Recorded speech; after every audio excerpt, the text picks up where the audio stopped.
உலகத்துல காசு பணம் இல்லாத ஏழையா கூட வாழ்ந்துடலாம், அந்த குடும்பத்திலயும் சந்தோஷம் இருக்கும். ஆனால் அன்பு கிடைக்காத ஏழையா மட்டும் இருந்துடக்கூடாது. அப்படிப்பட்ட வாழ்க்கையில சந்தோஷமே இருக்காது.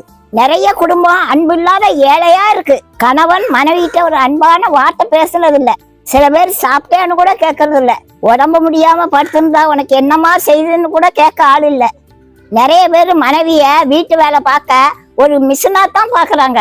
அந்த மாதிரி பிள்ளைங்க வடிக்கிற கண்ணீருக்கு அளவே கிடையாது. அவங்க வாழ்க்கையில ஒரு சந்தோஷமும் கிடையாது. இதுதான் அன்புக்கு ஏங்குற ஏழை குடும்பம். கவலைப்படாத ராசாச்சி, உன்னை நேசிக்க ஏசப்பா இருக்காங்க. தேனை விட மதுரமா இருக்கும் ஏசப்பா வார்த்தை. அவர்தாமா உன்னை உண்மையா நேசிக்கிறாரு. அவரோட வார்த்தைக்கு நீ எங்கும் தேடி அலைய வேண்டாம். பைபிளை எடுத்து வாசிமா, அதுலதான் அவரோட இனிமையான வார்த்தை இருக்குமா. லட்சக்கணக்கான ஜனங்க ஏசப்பா பின்னாடியே போனாங்க. எதுக்கு தெரியுமா? 500 1000 கொடுப்பாங்கிறதுக்காக இல்ல, அவரோட இனிமையான வார்த்தை கேட்கத்தான் போனாங்க ராசாத்தி. பைபிள் வசனம் அவ்வளவு ஆறுதலா இருக்கும் ராசாத்தி. நீ அவரை நேசிக்க ஆரம்பிச்சேன்னா உலக அன்பை தேட மாட்டோமா.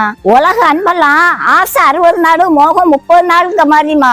அது மாறியும் போகும், மறைஞ்சி போகும் ராசாத்தி. ஏசப்பா அன்பு ஒரு நாளும் மாறாது ஏ ராசாத்தி.